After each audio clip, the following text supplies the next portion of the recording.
Hello students, how are you all.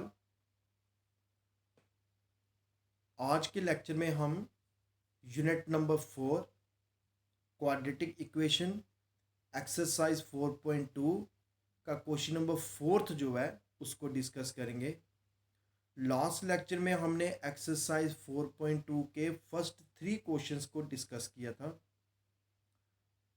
ठीक है जी।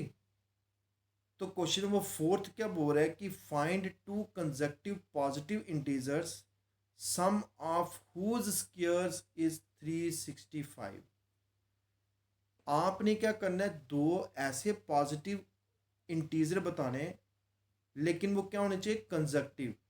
Consecutive means कि एक का जस्ट आगे, जैसे 3 का कंसेक्यूटिव क्या होता है, 4 होता है। ठीक है, इस टाइप के दो नंबर बताने जिन क्वेश्चन क्या है कि सम ऑफ हुज स्क्वायर्स, अगर हम उन दोनों का स्क्वायर करें, दोनों इंटीजर्स का स्क्वायर करें और उनका सम करें तो क्या आ रहा है, वो 365 के बराबर। ठीक है, तो देखो हमने लेट किया कि फर्स्ट इंटीजर कौन सा है, एक्स, तो उसका कंजक्टिव क्या होगा। अब 2 का कंजक्टिव क्या होता है, 3, मतलब कि 2 + 1। 5 का कंजक्टिव क्या होता है, 6, मतलब कि 5 + 1। ऐसे ही अगर एक एक्स है तो उसका अगला इंटीजर क्या होगा, एक्स + 1। तो अगर फर्स्ट नंबर हमने एक्स लेट किया तो सेकंड नंबर क्या बनेगा, एक्स + 1। अब उन्होंने क्वेश्चन में क्या बोला था कि इन दोनों का स्क्वायर का सम, तो एक्स का स्क्वायर बन गया एक्स स्क्वायर और एक्स + 1 का स्क्वायर क्या बनेगा, एक्स + 1 का होल स्क्वायर। इन दोनों का सम किसके बराबर है, 365 के बराबर। एक्स स्क्वायर हमने जैसा था वैसे रहने दिया। अब एक्स + 1 का होल स्क्वायर मीन्स कि ए + बी का होल स्क्वायर किसके बराबर होता है, ए स्क्वायर + 2ab + बी स्क्वायर = 365। तो x square plus x square क्या बनेगा, 2x स्क्वायर + 2x। अब प्लस का 365 लेफ्ट हैंड साइड में तो क्या बनेगा, माइनस का 365 और +1 which is equal to minus का 364 = 0। ठीक है जी। अब हमने क्या किया, इन दोनों में से 2 कॉमन लिया तो क्या बन गया, एक्स स्क्वायर + x, और 364 में से 2 कॉमन लिया क्या बनेगा, 182 = 0। 2 जब राइट हैंड साइड में जाएगा तो 0 से डिवाइड होके वो भी 0 बन गया। अब दो नंबर ऐसे ढूंढ रहे हैं, अगर उनको मल्टीप्लाई करो तो आंसर आना चाहिए माइनस का 182, लेकिन अगर उनको प्लस करो या माइनस करो तो आंसर क्या आना चाहिए, प्लस का 1। तो वो दो नंबर कौन से हैं, एक है 13 और एक है 14। 13 × 14 किसके बराबर होता है, 182, और 13 और 14 का डिफरेंस क्या होता है, 1 का। तो नंबर क्या बन गया, x square -13x + 14x + 1/2, sorry 182। पहली दोनों टर्म में से x कॉमन जाएगा, you are left with x - 13। दूसरे दो नंबर में से 14 कॉमन जाएगा, you are left with x - 13 = 0। अब इन दोनों में से x - 13 को जब मैंने कॉमन लिया तो क्या बचेगा, x + 14 = 0। जब x - 13 = 0 होगा तो x की वैल्यू क्या बन जाएगी, 13। जब x + 14 = 0 होगा तो x की वैल्यू क्या बनेगी, -14। बट उन्होंने क्वेश्चन में क्या पूछा है, पॉजिटिव इंटीजर्स, तो -14 क्या हो जाएगा, रिजेक्ट हो जाएगा। तो अगर पहला इंटीजर है 13 तो दूसरा इंटीजर क्या बनेगा, 13 + 1 x + 1 which is equal to 14। तो दो इंटीजर क्या बने गए, एक बन गया 13 और दूसरा बन गया 14।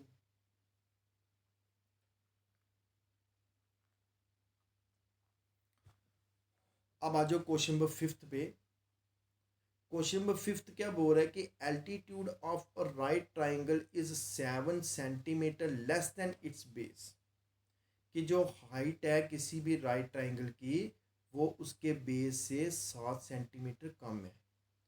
हाइपोटेन्यूज आपको गिवन है 13 सेंटीमीटर। तो उन्होंने क्या पूछा है कि उसकी बाकी वाले दो साइड्स निकालो। ठीक है, तो हमने बेस को लेट कर लिया कि let the length of base भी x मीटर। तो उन्होंने क्या बोला कि जो उसकी हाइट है वो बेस से 7 सेंटीमीटर कम है। तो अगर बेस x होगा तो हाइट कितना होगा, x-7। हाइपोटेन्यूज आपको कितना गिवन है, 13।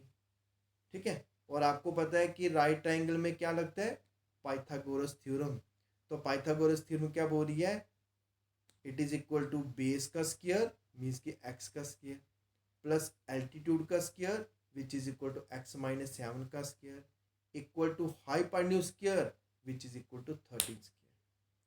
ठीक है जी, तो एक्स स्क्वायर को सेम रहने दो, a माइनस बी का होल स्क्वायर लगाओ, A square which is X square plus B square which is 49 minus 2ab, तो 7 2 या 14 minus 14x equal to 169। Sorry, इसके बराबर है वो 13 का स्क्वायर है ना, 13 का स्क्वायर क्या बनेगा 169।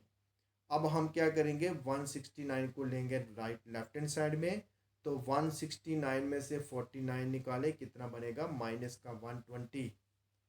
तो फिर हमने क्या किया, 2 ले लिया कॉमन, तो क्या बचेगा x square minus 7x minus 60। अब दो नंबर ऐसे ढूंढो जिनको मल्टीप्लाई करके 60 आना चाहिए और प्लस माइनस करके क्या आना चाहिए, माइनस का 7। ठीक है, तो देखो 12 इंटू 5 क्या होता है 60 और 12 माइनस 5 क्या होता है 7। तो नंबर क्या बन गया, एक बन गया माइनस का 12 और दूसरा बन गया प्लस का 5। तो क्या बनेगा x square minus 12x plus 5x minus 60। पहली दोनों टर्म में से x कॉमन गया, क्या बच गया x-12। दूसरी दो टर्मों में से 5 कॉमन गया, क्या बच गया x-12। फिर दोनों में से x-12 कॉमन ले लिया, क्या बच गया x प्लस 5। अगर x-12 इक्वल टू 0 होगा तो x की वैल्यू क्या बनेगी 12। अगर x प्लस 5 इक्वल टू 0 होगा तो x की वैल्यू क्या बनेगी -5। बट ये जो आपको बेस गिवन है, परपेंडिकुलर गिवन है, हाइपोटेन्यूज है, ये क्या है, दीज आर द साइड्स। और साइड्स कभी भी नेगेटिव नहीं होती, साइड्स एक लेंथ होती है ना, तो लेंथ हमेशा क्या होती है, पॉजिटिव। तो इसलिए x इक्वल टू -4 को आप क्या कर दो, रिजेक्ट कर दो, तो आपकी x की वैल्यू क्या बनेगी 12। तो x हमने क्या लेट किया था, बेस। तो अगर बेस 12 होगा तो हाइट कितनी होगी, 12 minus 7 which is equal to 5। तो हमने क्या निकाल दिया, बेस भी निकाल दिया और उसका एल्टीट्यूड भी निकाल दिया विच इज इक्वल टू 5। ठीक है, ये क्वेश्चन भी बहुत सिंपल है और इम्पॉर्टेंट काफ़ी क्वेश्चन है, ये बड़ी बार पेपरों में आया हुआ है। अब आप आ जाओ क्वेश्चन नंबर 6 ऑफ एक्सरसाइज 4.2।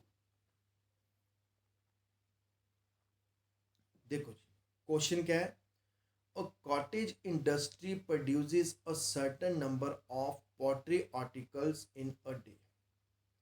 मतलब कि एक कॉटेज इंडस्ट्री है, वो एक दिन में कुछ आर्टिकल्स, नंबर ऑफ आर्टिकल्स को क्या करती है, तैयार करती है, प्रोड्यूस करती है।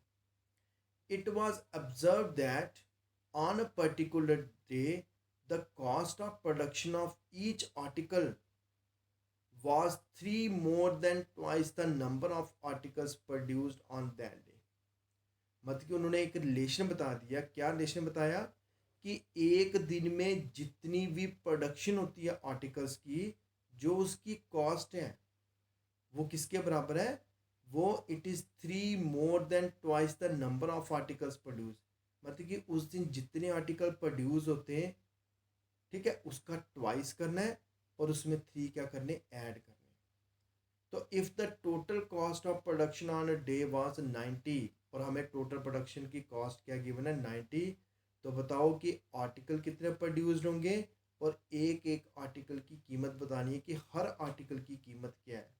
ठीक है, तो हम लेट करते हैं कि नंबर ऑफ आर्टिकल्स कितने प्रोड्यूस हो रहे हैं एक्स, हमें नहीं पता कितने, हमने क्या लेट कर लिया एक्स। तो कॉस्ट ऑफ ईच आर्टिकल उन्होंने क्या बोला था, twice the number of article produced plus 3, तो मतलब क्या बनेगा 2x प्लस 3। ठीक है जी, और उन्होंने क्या बोला है कि अब देखो नंबर कितने x हैं, एक आर्टिकल की कॉस्ट कितनी है 2x प्लस 3, तो सभी आर्टिकल की कॉस्ट कितनी होगी, x को 2x प्लस 3 से क्या कर दो, मल्टीप्लाई कर दो। ठीक है, जैसे सपोज करो एक आर्टिकल की कीमत है ₹10, आपके पास 5 ऐसे आर्टिकल हैं, तो 5 आर्टिकल की क्या निकली है कॉस्ट? आप क्या करोगे, 5 into 10 which is equal to 50। Same article कितने टोटल? एक्स। एक आर्टिकल की कॉस्ट कितनी है? 2x+3। तो एक्स आर्टिकल की क्या बनेगी? मल्टीप्लाई एक्स कर दो, और वो कॉस्ट आपको गिवन है कितनी है? 90। तो क्या बनेगा? 2x² + 3x - 90 equal to 0। अब आपने दो नंबर ढूंढने, मल्टीप्लाई करके क्या आना चाहिए? 90 इंटू 2 कितना? 180, और प्लस माइनस करके क्या आना चाहिए? प्लस का 3। ठीक है जी। तो एक नंबर हमने लिया प्लस का 15, दूसरा नंबर हमने लिया माइनस का 12, क्योंकि 15 - 12 कितना होगा? प्लस का 3, और 15 इंटू 12 किसके बराबर होता है? 180 के बराबर, 180। पहली दोनों टर्म में से x कॉमन गया, क्या बच गया? 2x+15। दूसरी दो टर्म में से क्या कॉमन लिया? 6 कॉमन लिया, पीछे क्या बच गया? 2x+15 with minus sign 6 common लिया। ठीक है जी। अब इन दोनों में से हमने क्या कॉमन लिया? 2x+15, तो क्या बच गया आपके पास? x-6। अगर x-6 इक्वल टू 0 है तो x की वैल्यू क्या बन जाएगी? 6। अगर 2x+15 इक्वल टू 0 है तो x की वैल्यू क्या बनेगी? -15/2। लेकिन हमने x को क्या लिया हुआ है? Number of articles. और नंबर ऑफ आर्टिकल्स कभी भी नेगेटिव नहीं होती है। नंबर ऑफ आर्टिकल्स क्या होते हैं? It should be a natural number. ठीक है, एक आर्टिकल, दो आर्टिकल, कभी ऐसे सुना कि -5/2 आर्टिकल, -5 आर्टिकल, ऐसा कभी नहीं होता। वो हमेशा क्या होते हैं? पॉजिटिव। तो इसलिए x इक्वल टू -15/2 को आप रिजेक्ट कर दो, तो x कितना बनेगा? 6। इसका मतलब कि उस दिन टोटल कितने आर्टिकल तैयार हुए? 6 आर्टिकल। ठीक है। तो अब देखो, कॉस्ट किसके बराबर है? Twice the number of articles. तो 6 इंटू 2 क्या बनेगा? 12 +3। 12 + 3 कितना बनेगा? 15। Multiply x. एक्स कितने तैयार हुए? 6। तो 15 इंटू 6 कितने बराबर होता है? 15 छिके इसके बराबर हो गया 90 के बराबर। ठीक है। तो देखो, इसी के साथ आपकी एक्सरसाइज 4 पॉइंट जो कौन सी है, 2, इट इज़ कंप्लीटेड। तो अगले लेक्चर में हम नेक्स्ट एक्सरसाइज को डिस्कस करेंगे, जिसके बीच में कंप्लीटिंग द स्क्वायर मेथड है, और मोस्ट इम्पॉर्टेंट मेथड है कंप्लीटिंग द स्क्वायर। वहाँ से हर साल एक ना एक क्वेश्चन जरूर आता है। ठीक है। आज जो हमने ये स्टेटमेंट वाले क्वेश्चन किए, वर्ड प्रॉब्लम वाले, ये सारे के सारे क्वेश्चन बड़े इंपॉर्टेंट हैं। आपने आज वाले क्वेश्चन में से एक भी क्वेश्चन को लीव नहीं करना है। ठीक है बच्चा, थैंक यू।